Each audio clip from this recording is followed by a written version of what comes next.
Então vamos lá. Salmo 23. Quem tiver com a sua Bíblia aí, a gente vai fazer a leitura de Salmo 23. Quando todo mundo tiver ok, só dá o ok aí no chat que a gente faz a leitura.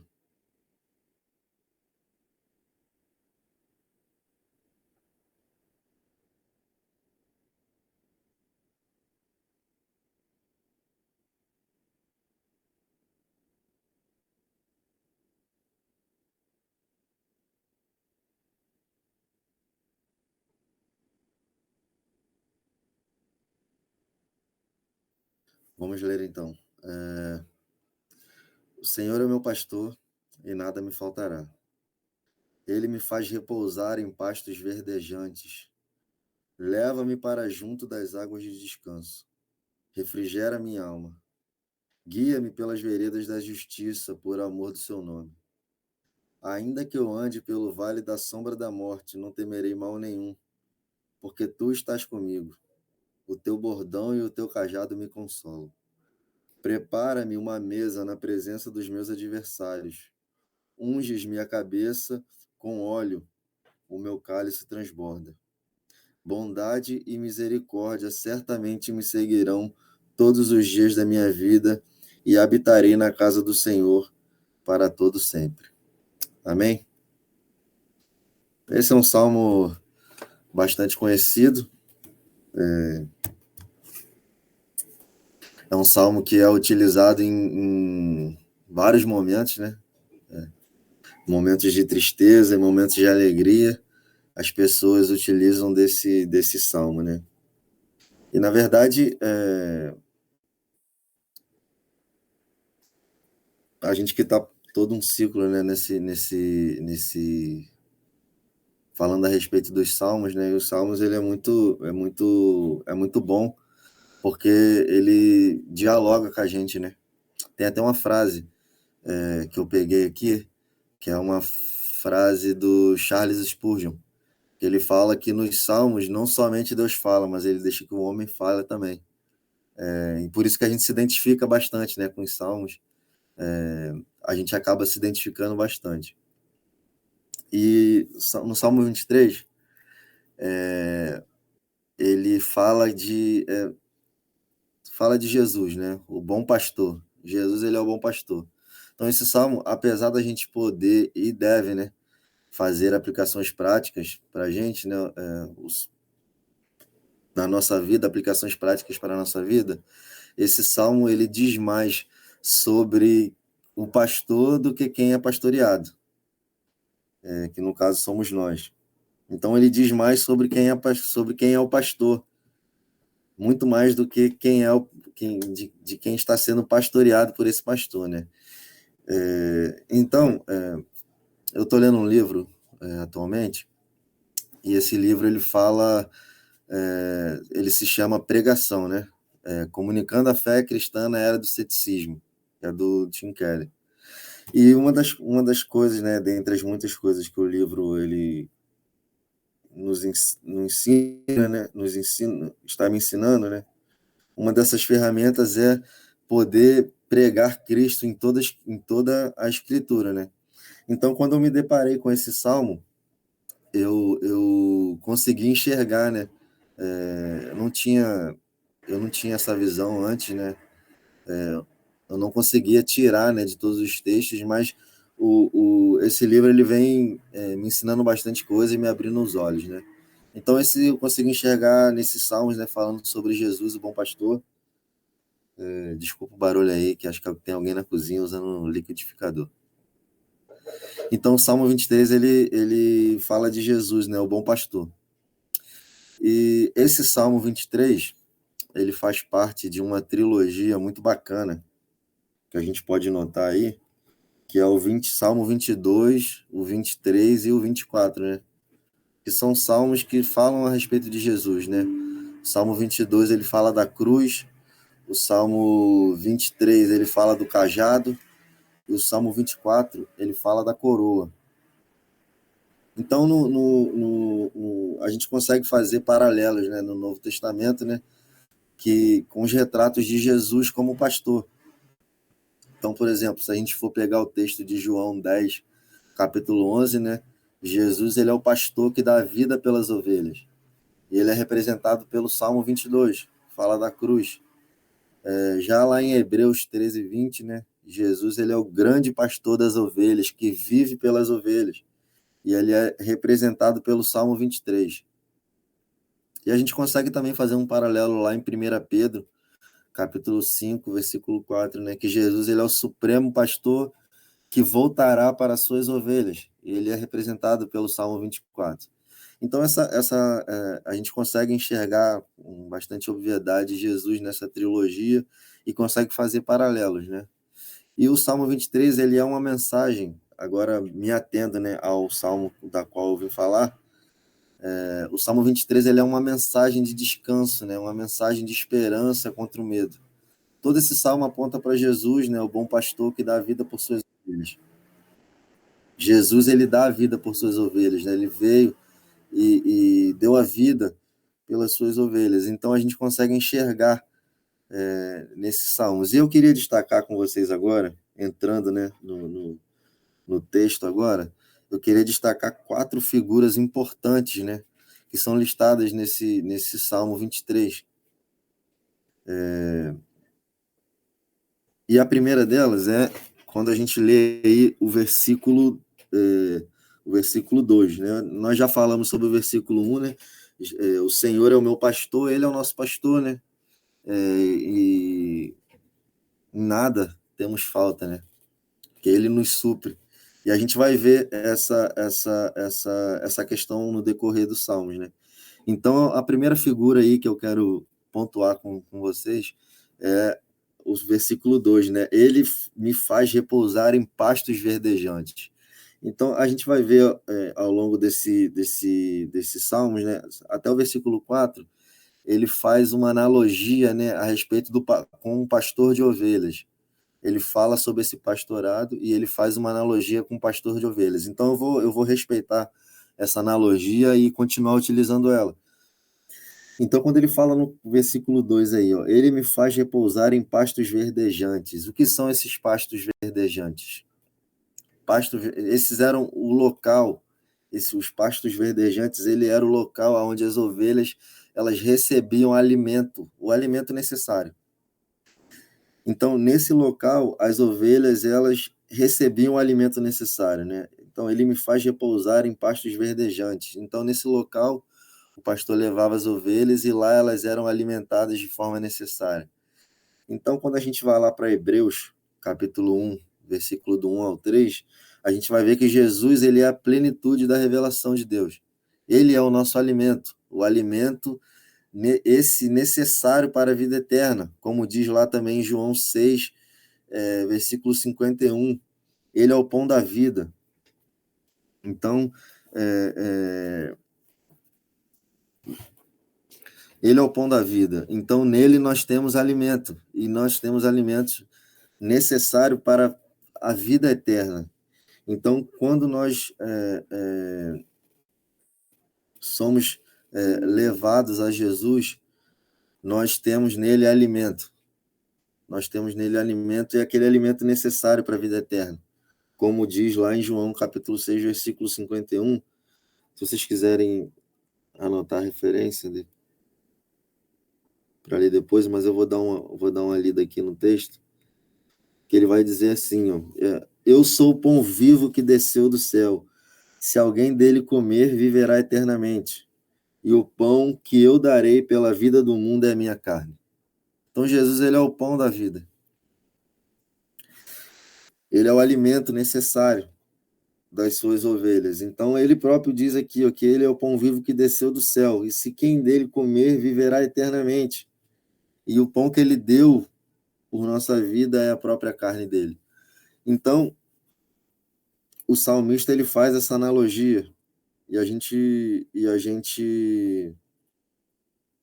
consegue ver claramente, né, que apontando para Jesus, ele é o nosso alimento, o pão vivo que desceu do céu, o nosso alimento para a vida eterna. Então, quando o salmista fala a respeito desse pastos verdejantes, é nesse local. É um local de alimento necessário, onde as ovelhas são levadas. Então, o próprio Deus nos leva a esse local, né? E a segunda figura, também no versículo 2, que é o seguinte: ele me faz repousar em pastos verdejantes, leva-me para junto das águas de descanso. Então, o que o salmista está querendo dizer aí? Quando ele fala leva-me para junto das águas de descanso, ele está falando literalmente da água de lugares repousantes, onde as ovelhas elas obtêm tanto água como descanso. O pastor ele leva as ovelhas a esse local onde elas têm água, onde elas podem beber água e elas têm descanso. Então, quando a gente vai lá para João capítulo 4, né, que fala de Jesus e da mulher samaritana, ele é a fonte da água que jorra para a vida eterna. Então, esse local de descanso, onde nós encontramos essa água, água que dá vida, então esse local de descanso, ele é Jesus.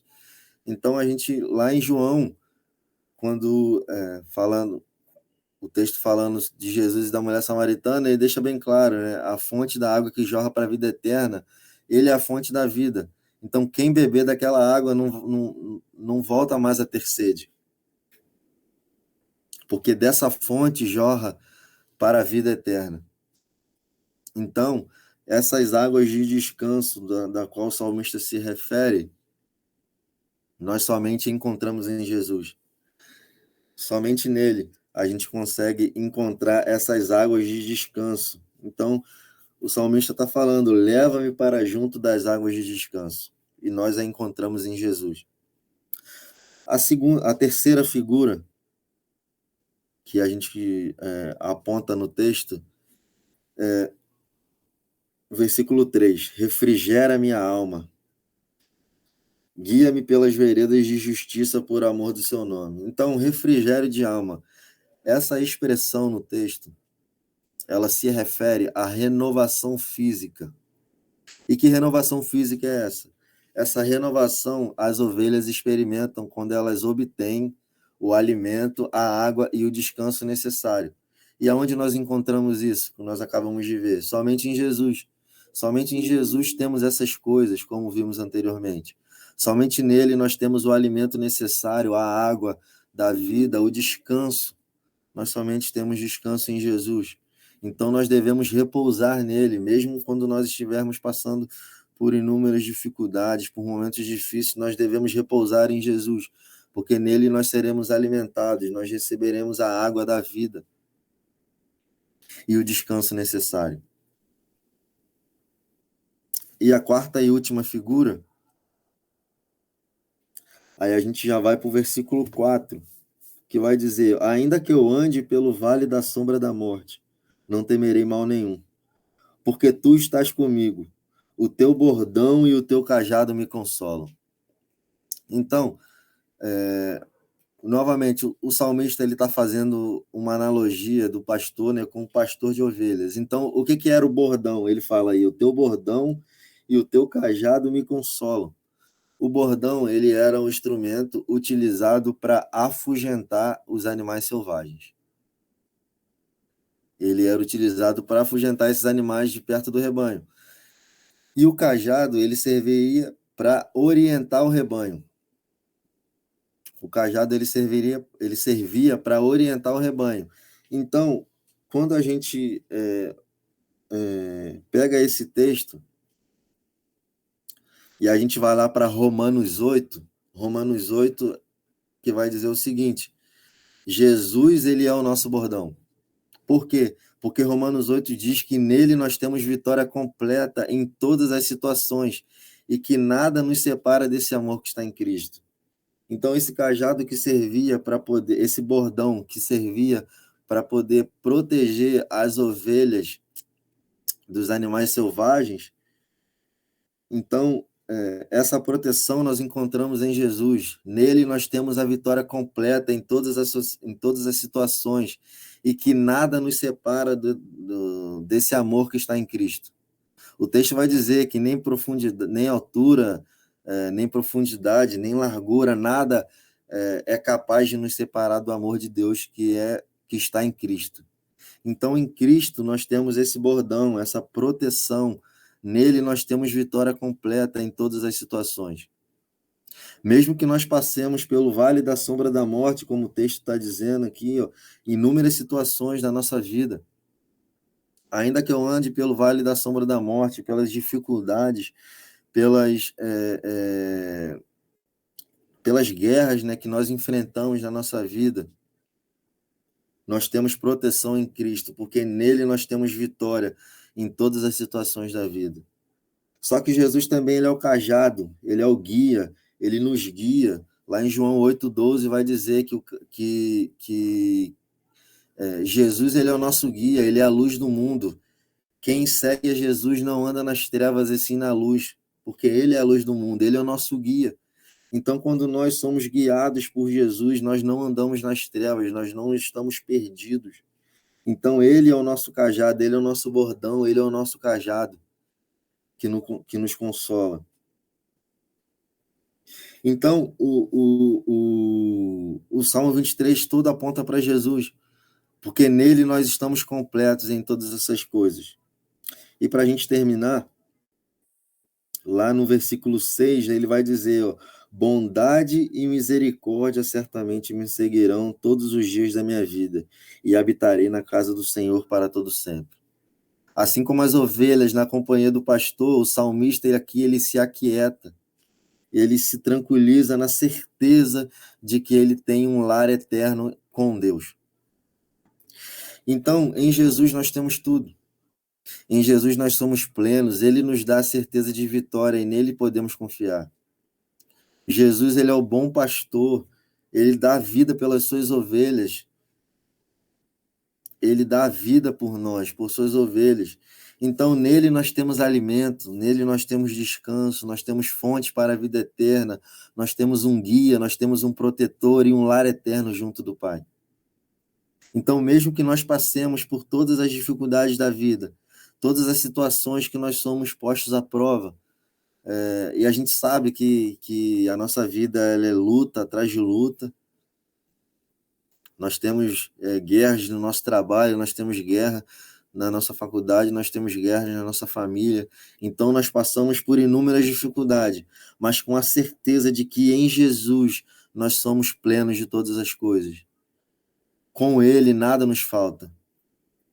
Tem uma frase, eu estava tentando me lembrar dela, eu estava tentando me lembrar quando eu estava preparando essa pregação, e eu não estava lembrando de jeito nenhum. Mas a frase, ela dizia basicamente assim, se eu não me engano, a frase até do Spurgeon também, que se nós não tivermos nada, mas tivermos Jesus, nós já temos tudo. Basicamente assim a frase. É basicamente isso. Então, como nós falamos lá, Hebreus fala que Jesus ele é a plenitude da revelação de Deus. Então, se ele é a plenitude da revelação de Deus, nele nós estamos completos. Nada nos falta. Nós temos aí, o salmista falou do alimento, o salmista falou do descanso, o salmista falou da água, a fonte da vida eterna, o salmista falou de um guia, o salmista falou de um protetor, ele falou de um lar eterno. E quem nos garante isso? É só Jesus. Nele nós temos todas essas coisas, ele nos garante um lar eterno junto do Pai. Nós podemos ver isso lá em João 6, do 35 ao 40. Que fala que Jesus, todo aquele que o Pai me dá, esse virá a mim, o que virá a mim, de maneira nenhuma eu lançarei fora. Então, em Jesus, nós temos a certeza do nosso lar eterno junto do Pai. Ele, o próprio Cristo, nos garante isso. Aí, para finalizar, eu pedi ao Bruno que colocasse uma música para a gente ouvir, que ela fala, né, de algumas dificuldades, né, mas que mesmo em meio a essas dificuldades, né, nós queremos ficar perto de Deus, porque o próprio Deus nos deu o seu Filho, em qual nós somos plenos, em qual nós temos todas as coisas. Então, esse louvor é um louvor bastante antigo, perdão. Eu não era muito ligado nessas coisas, né? Infelizmente, queria ter sido despertado a isso com bastante antecedência, mas depois que eu comecei a estudar a história da igreja, tudo que envolve a história da igreja, eu fiquei extremamente apaixonado, né? Então, esse louvor é um louvor bastante antigo, lá do século XIX, 1837. Sarah Flower Adams. O nome em inglês eu não sei, mas acredito que todos conhecem esse louvor, né? Que é Mais Perto Quero Estar. Então, pedir para o Bruno colocar esse louvor aí, que a gente possa refletir, e terminando o louvor, está encerrada aí a minha ministração, para a gente poder refletir aí também a respeito daquilo que foi falado. Pode colocar aí, Bruno.